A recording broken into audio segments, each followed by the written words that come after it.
Welcome to Audible Aqsa. Today we're going to read a beautiful novel, The Long Walk by Stephen King, writing as Richard Bachman. Part 1, starting out. Chapter number 1. An old blue Ford pulled into the guarded parking lot that morning, looking like a small tired dog after a hard run. One of the guards, an expressionless young man in a khaki uniform and a Sam Brown belt, asked to see the blue plastic ID card. The boy in the back seat handed it to his mother. His mother handed it to the guard. The guard took it to a computer terminal that looked strange and out of place in the rural stillness. The computer terminal ate card and flashed this on its screen. Garate Raymond Davis, Route 1, Panel, Maine, Androscoggin County. ID number 4980189. Okay, okay, okay. The guard punched another button and all of this disappeared, leaving the terminal screen smooth and green and blank again. He waved them forward. Don't they give the card back? Mrs. Garate asked. Don't they? No, Mom, Garate said patiently. Well, I don't like it, she said, pulling forward into an empty space. She had been saying it ever since they set out in the dark of 2 in the morning. She had been moaning it actually. Don't worry, he said without hearing himself. He was occupied with looking and with his own confusion of anticipation and fear. He was out of the car almost before the engine's last asthmatic wheeze. Tall, well-built boy, wearing a faded army fatigue jacket against the 8 o'clock spring chill. His mother was also tall, but too thin. Her breasts were almost non-existent, token numbs. Her eyes were wandering and unsure, somehow shocked. Her face was an invalid's face. Her iron-colored hair had gone awry under the complication of clips that was supposed to hold it in its place. Her dress hung badly on her body, as if she had recently lost a lot of weight. Ray, she said in that whispered conspirator's voice that he had come to dread. Ray, listen. He ducked his head and pretended to tuck in his shirt. One of the guards was eating sea rations from the can and reading a comic book. Karate watched the guard eating and reading and thought for the 10,000th time, it's all real, and now at least the thought began to swing some weight. There's still time to change your mind. The fear and anticipation cranked up a notch. No, there's no time for that, he said. The back out date was yesterday. Still in that low conspirator's voice that he hated. They would understand. I know they would. The Major. The Major would. Garate began and saw his mother wince. You know what the Major would do, Mom?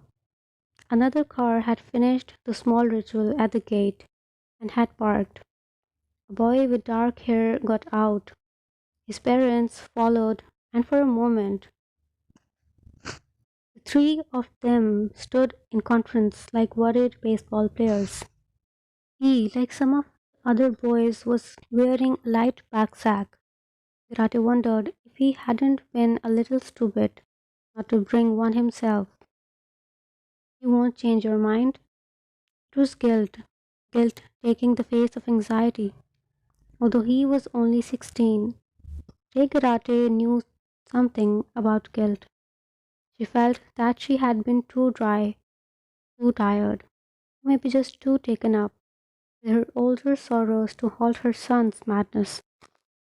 In its seedling stage, halted before the cumbersome machinery of the state, with its guards in khaki and its computer terminals, had taken over, binding himself more tightly to its insensate self with each passing day, until yesterday, when the lit hat come down with a final bang.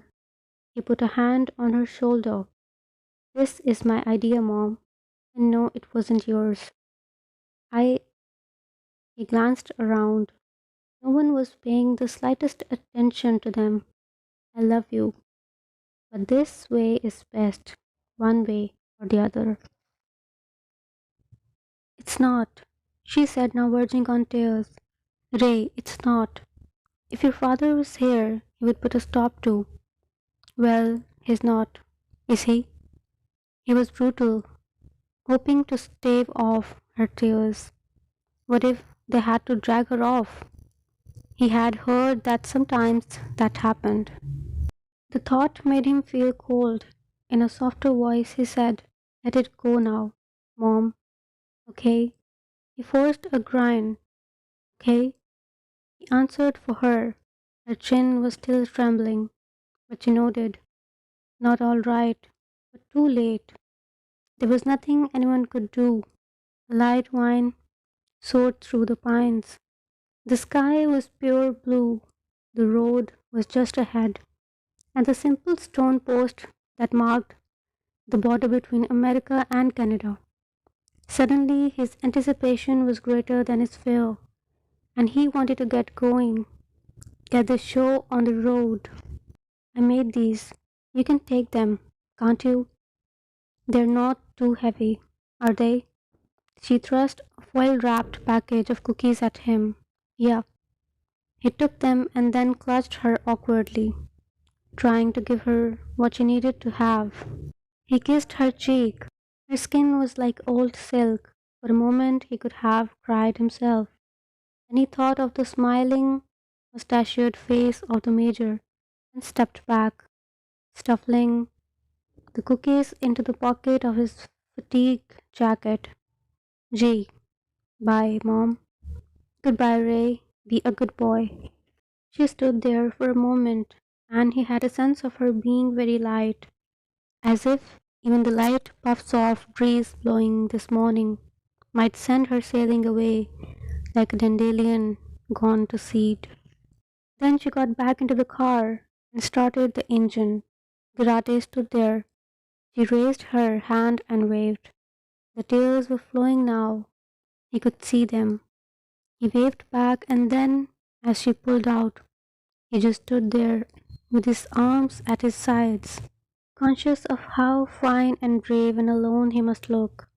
But when the car had passed back through the gate, forlornness struck him, and he was only a 16-year-old boy again, alone in a strange place. He turned back toward the road. The other boy, the dark-haired one, was watching his folks pull out. He had a bad scar along one cheek. Garate walked over to him and said hello. The dark-haired boy gave him a glance. Hi, I'm Ray, Garate, he said, feeling mildly like an asshole. I'm Peter McGuire's. You ready? Garate asked. McGuire's shrugged. I feel jumpy. That's the worst, Garate noted. The two of them walked toward the road and the stone marker. Behind them, other cars were pulling out. A woman began screaming abruptly and consciously. Garate and McGuire's drew closer together. Neither of them looked back. Ahead of them was the road, wide and black. That composition surface will be hot by noon, McGuire said abruptly. I'm going to stick to the shoulder. Garate nodded. McGuire looked at him thoughtfully. What do you weigh? 160. I'm 167. They say the heavier guys get tired quicker, but I think I'm in pretty good shape. To Garate, Peter McGuire looked rather more than that. He looked awesomely fit. He wondered who they were that said the heavier guys got tired quicker. Almost asked and decided not to. The walk was one of those things that excited on Apocrypha, Talisman's legend. McGuire's sat down in the shade near a couple of other boys, and after a moment, Garate sat behind him. McGuire's seemed to have dismissed him entirely. Garate looked at his watch. He was fine after 8, 5:50 to go. Impatience and anticipation came back, and he did his best to squash them, telling himself to enjoy sitting while he could. All of the boys were sitting in groups and sitting alone. One boy had climbed. One boy had climbed onto the lowest branch of a pine overlooking the road and was eating what looked like a jelly sandwich. He was skinny and blond, wearing purple pants and a blue jamboree shirt under an old green zip sweater with holes in the elbows. Karate wondered if the skinny ones would last or burn out quickly. The boys he and McGuire's had sat down to next were talking. I'm not hurrying, one of them said. Why should I?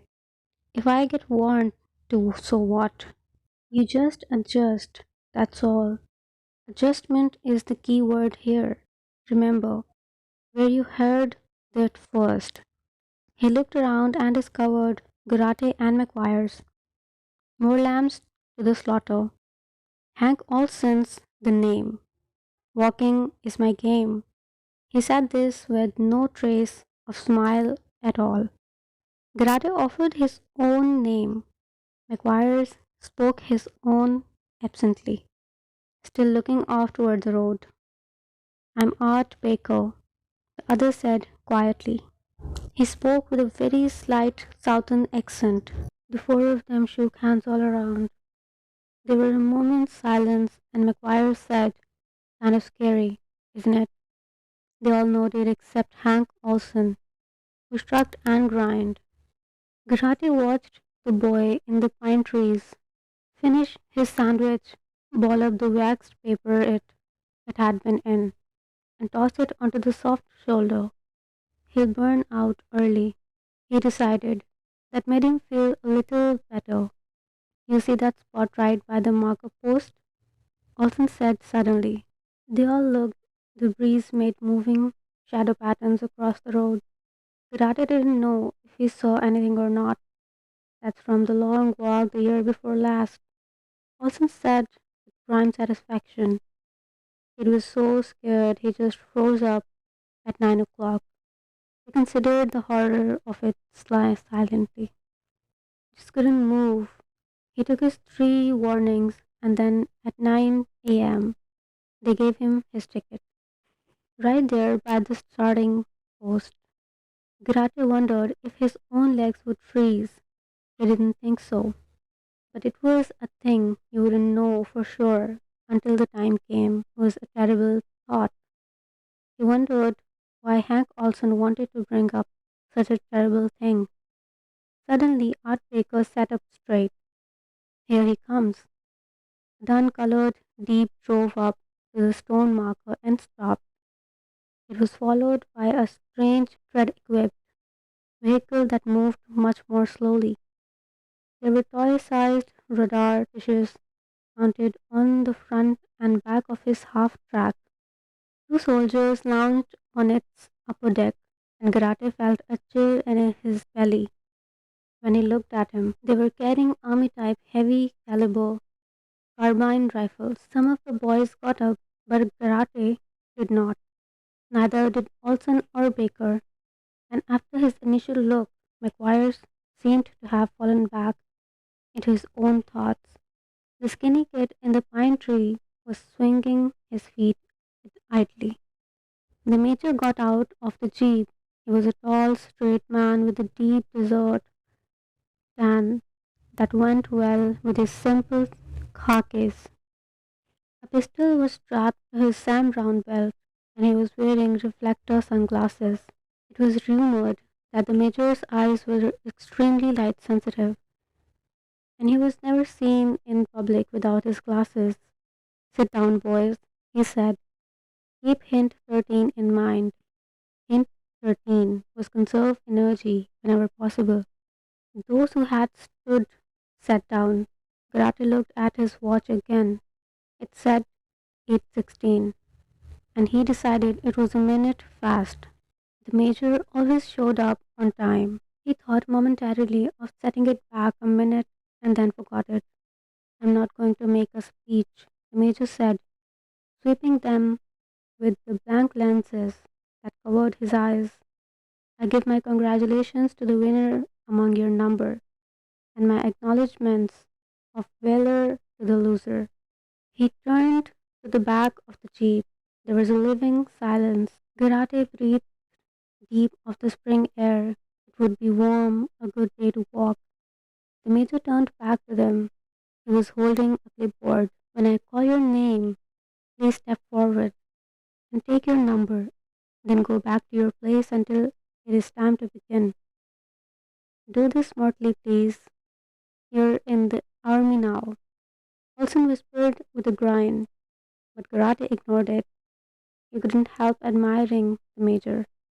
Garate's father, before the squads took him away, had been fond of calling the major the rarest and the most dangerous monster any nation can produce, a society supported sociopath, but he had never seen the major in person. Aronson, a short, chunky farm boy with a sunburned neck, dangled forward, obviously awed by the major's presence, and took his large plastic. He fixed it to his shirt by the pressure stripe, and the major clapped him on the back. Abraham, a tall boy with reddish hair in jeans and t-shirt. His jacket was tied about his waist, schoolboy style, and flapped wildly around his knees. Olson sniggered. Baker Arthur, that's me, Baker said, and got to his feet. He moved with deceptive leisure, and he made Karate nervous. Baker was going to be tough. Baker was going to last a long time. Baker came back. He had pressed his number 3 onto the right breast of his shirt. Did he say anything to you? Karate asked. He asked me if it was commencing to come off hot down home. Baker said shyly. Yeah, the major talked to me. Not as hot as it's gonna commence getting up here, Olsen cracked. Baker, James, the major said. It went on until 8:40 and it came out right. No one had ducked out. Back in the parking lot, engines started and a number of cars began pulling out. Boys from the backup list who would now go home and watch the long walk coverage on TV. It's on, Garate thought. It's really on. When his turn came, the major gave him number 47 and told him good luck. He smelled very masculine and somehow overpowering. Garate had an almost insatiable urge to touch the man's leg and make sure he was real. Peter McGuire's was 61. Hank Olson was 70. He was with the major longer than the rest. The major laughed at something Olson said and clapped him on the back. I told him to keep a lot of money on short call, Olson said when he came back, and he told me to give him hell. Said he liked to see someone who was raring to trip. Give him hell, boy, he said. Pretty good, McGuire said, and then winked at Karate. Karate wondered what McGuire had meant, winking like that. Was he making fun of Olson?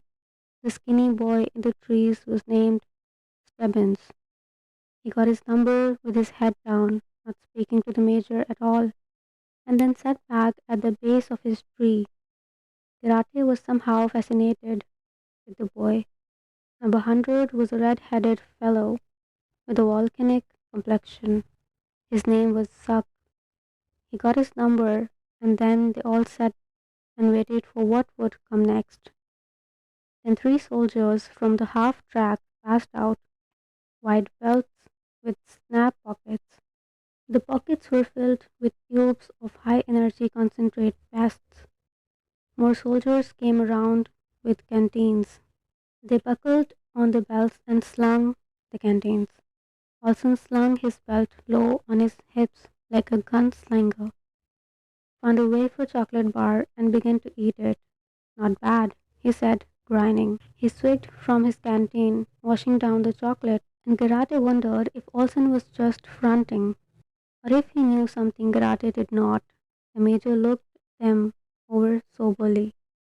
Garate's wristwatch said 8:56. How had it gotten so late? His stomach lurched painfully. All right, fellows, line up by tens, please. No particular order. Stay with your friends, if you like. Garate got up. He felt numb and unreal. It was as if his body now belonged to someone else. Well, here we go. McGuire's said at his elbow. Good luck, everyone. Good luck to you, Garate said, surprised. McGuire said, I need my head examined. He looked suddenly pale and sweaty, not so awesomely fit as he had earlier. He was trying to smile and not making it. Scars stood out on his cheek like a wild punctuation mark. Stebbins got up and ambled to the rear of the 10 wide, 10 deep weave. Olson Baker, McGuire's, and Garate were in the third row. Garate's mouth was dry. He wondered if he should drink some water. He decided against it. He had never in his life been so aware of his feet. He wondered if he might freeze and get his ticket on the starting line. He wondered if Stebbins would fold early, Stebbins with his jelly sandwich and his purple pants. He wondered if he would fold up first. He wondered what it would feel like if his wristwatch said 8:59. The major was studying a stainless steel pocket chronometer. He raised his finger slowly, and everything hung suspended with his hand. The 100 boys watched it carefully, and the silence was awful and immense. The silence was everything. Gratis watch said 9 o'clock, but the poised hand did not fall. Do it. Why doesn't he do it? He felt like screaming it out. Then he remembered that his watch was a minute fast. You could set your watch by the major. Only he had forgotten. The major's fingers dropped. Luck to all, he said. His face was expressionless, and the reflector sunglasses hid his eyes. They began to walk smoothly with no jostling. Rate walked with them. He hadn't frozen. Nobody froze. His feet passed beyond the stone marker in parade step with McGuire's on his left and Olsen on his right. The sound of feet was very loud. This is it. This is it. This is it. A sudden insane urge to stop came to him, just to see if they really meant business. He rejected the thought indigently and a little fearfully. They came out of the shade and into the sun, the warm spring sun. It felt good. Grati relaxed, put his hands in his pockets, and kept step with McGuire's. The group began to spread out, each person finding his own stride and speed. The half track clanked along the soft shoulder, throwing thin dust. The tiny radar dishes turned busily, monitoring each walker's speed with a sophisticated onboard computer. Low speed cutoff was exactly 4 miles an hour. Warning, warning, idiot. Garate started and looked around. It was Stebbins. Stebbins was 88. Suddenly he was sure Stebbins was going to get his ticket right there, still inside of the starting post. Smart. It was Olsen. What? Garate said. He had to make a conscious effort to move his tongue. The guy takes a warning while he's still fresh and gets an idea of where the limit is, and he can slough it easily enough. You walk an hour without getting a fresh warning, you lose one of the old ones. You know that. Sure, I know it, Garate said. It was in the rule book. They gave you 3 warnings. The fourth time you felt below 4 miles an hour, you were, well, you were out of the walk. But if you had three warnings and could manage to walk for 3 hours, you were back in the sun again. So now he knows, Olsen said. And at 2:10 he's in the clear again. Karate walked on at a good clip. He was feeling fine. The starting post dropped from sight as they breasted a hill and began descending into a long pine studded valley. Here and there were rectangular fields with the earth just freshly turned. Potatoes, they tell me, McGuire's said. Best in the world, Garate answered automatically. You from Maine? Baker asked. Yeah, downstate. He looked up ahead. Several boys had drawn away from the main group, making perhaps 6 miles an hour. Two of them were wearing identical leather jackets with what looked like eagles on the back. It was a temptation to speed up, but Karate refused to be hurried. Conserve energy whenever possible. Hint 13. Does the road go anywhere near your hometown? McGuire's asked. About 7 miles to one side. I guess my mother and my girlfriend will come to see me. He paused and added carefully, if I'm still walking, of course. Hell, they won't be 25 gone when we get downstate, Olsen said. A silence fell among them at that. Grate knew it wasn't so, and he thought Olsen did too. Two of the boys received warnings, and in spite of what Olsen had said, Grate's heart lurched each time. He checked back on Stebbins. He was still at the rear and eating another jelly sandwich. There was a third sandwich jutting from the pocket of his ragged green sweater. Garate wondered if his mother had made them, and he thought of the cookies his own mother had given him, pressed on him, as if warding off evil spirits. Why don't they let people watch the start of a long walk? Garate says. Spoils the walker's concentration, a sharp voice said.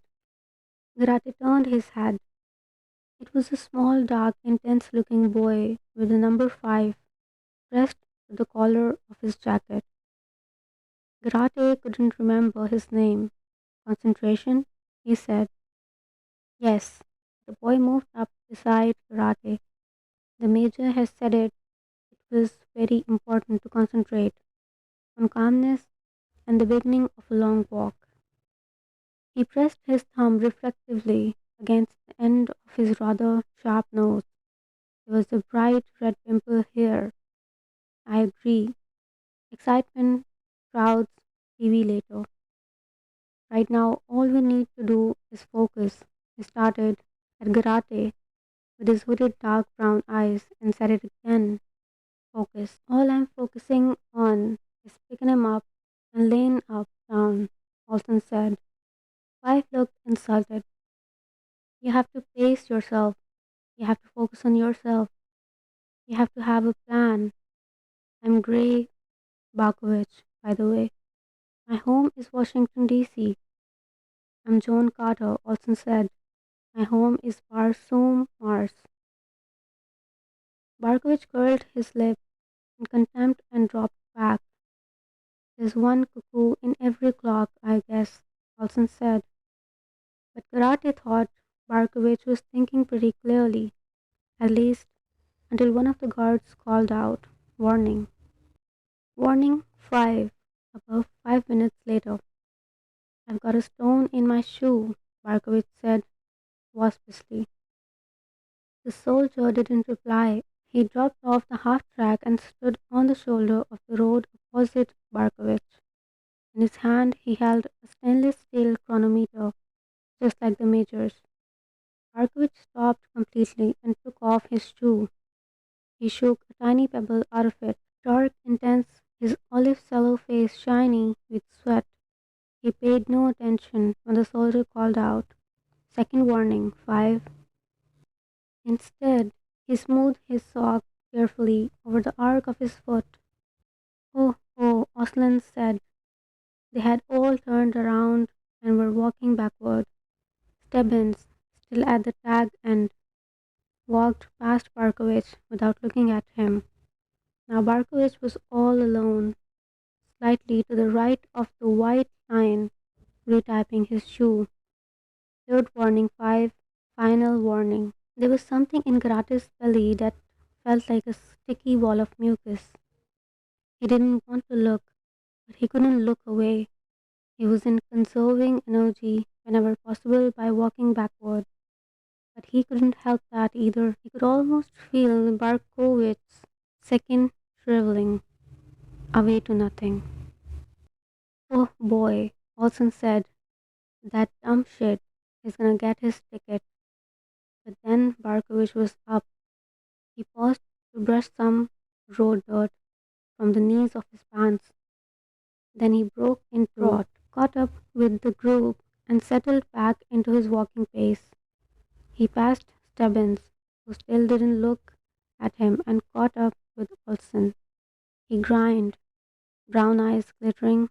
See, I just got myself a rest. It's all in my plan. Maybe you think so, Olsen said, his voice higher than usual. All I see that you got is 3 warnings. For your lousy minute and a half, you got to walk 3 hours. And why in the hell did you need a rest? We just started, for Christ's sake. Bakovich looked insulted. His eyes burned at Olsen. We'll see who gets his ticket first, you or me, he said. It's all in my plan. Your plan and the stuff that comes out of my asshole bear a suspicious resemblance to each other, Olsen said, and Baker chuckled. With a snort, Barkovich strode past them. Olsen couldn't resist a parting shot. Just don't stumble, buddy. They don't warn you again. They just. Barkovich didn't even look back, and Olsen gave up, disgusted. At 13 past 9 by Gratis' watch, he had taken the trouble to set it back to 1 minute. The major's jeep breasted the hill they had just started down. He came past them on the shoulder opposite the pacing half track and raised a battery powered loudhailer to his lips. I'm pleased to announce that you have finished the first mile of your journey, boys. I'd also like to remind you that the longest distance a full complement of walkers has ever covered is 7 3/4 mile. I'm hoping you'll do better than that. The jeep spurted ahead. Austin appeared to be considering this news with startled, even fearful wonder. Not even 8 miles? Karate thought. It wasn't nearly as far as he would have guessed. He hadn't expected anyone, not even Stubbins, to get a ticket until late afternoon at least. He thought of Barkovich. All he had to do was fall below speed once in the next hour. Ray, it was Art Baker. He had taken off his coat and slung it over one arm. Any particular reason you came on the long walk? Grade unclipped his canteen and had a quick swallow of water. It was cool and good. It left beads of moisture on his upper lip, and he licked them off. It was good. Good to feel things like that. I don't really know, he said truthfully. Me either. Baker thought for a moment. Did you go out for track or anything in school? No, me either. But I guess it doesn't matter, does it? Not now. No, not now, Garate asked. Conversation lulled. They passed through a small village with a country store and a gas station. 2 old men sat on folding lawn chairs outside the gas station, watching them with hooded and reptilian old man's eyes. On the step of the country store, a young woman held up her tiny son so he could see them, and a couple of older kids, around 12, Grate judged, watched them out of the sight wistfully. Some of the boys began to speculate about how much ground they had covered. The word came back that a second pacer half track had been dispatched to cover the half a dozen boys in the vanguard. They were now completely out of the sight. Someone said they were doing 7 miles an hour. Someone else said it was 10. Someone told them authoritatively that a guy up ahead was flagging and had been warned twice. Grate wondered why they weren't catching up to him if that was true. Wilson finished the wafer chocolate bar and he had started back at the border and drank some water. Some of the others were also eating, but Garate decided to wait until he was really hungry. He had heard the concentrates were quite good. The astronauts got them when they went into space. A little after 10 o'clock, they passed a sign that said Limestone 10, MI. Garate thought about the long walk his father had ever let him go to. They went to Freeport and watched them walk through. His mother had been with them. The walkers were tired and hollow eyed and barely conscious of the cheering and the waving signs, and the constant hurrah as people cheered on their favorites and those on whom they had wagered. His father told him later that day that people lined the road from Bangor on.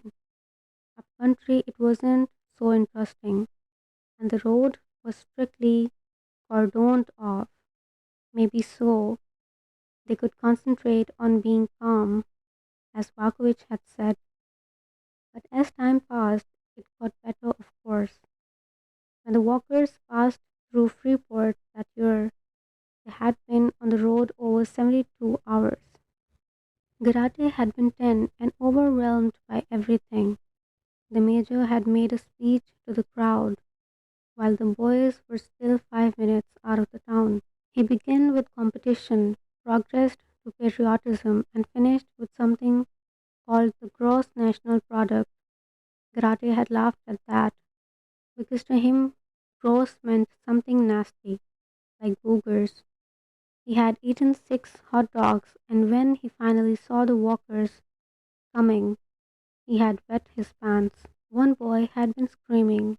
That was his most vivid memory. Every time he put his food down, he had screamed, I can't, I can't, I can't. But he went on walking. They all did, and pretty soon the last of them had gone past LL Beans on US 1 and out of sight. Rade had been mildly disappointed at not seeing anyone get someone into the telephone the way he did when he was being drunk or political, and his mother in the background, her conspirational whisper, begging him to stop, please stop, before someone picked up the party line. Karate drank some water and wondered how Barkovich was making it. They were passing more houses now. Families sat out on their front lawns, smiling, waving, drinking. Karate McGuire said, my, look what you got. A pretty girl of about 16 in a white blouse and red checked pedal. Pushers was holding up a big magic marker sign.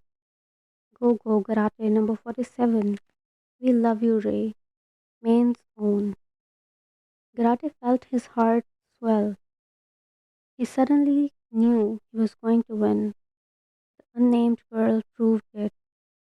Olson whistled wetly and began to slide his stiff index finger rapidly in and out of his loosely curled fist. Karate thought that was a pretty goddamn sick thing to be doing. To hell with hint 13. Karate ran over to the side of the road. The girl saw his number and squealed. She threw herself at him and kissed him hard. He kissed back vigorously, hardly aware of what he was doing. He put one hand and then, warning, warning, 47, Karate stepped back and grinned. Thanks. Oh, sure. Her eyes were starry. He tried to think of something else to say.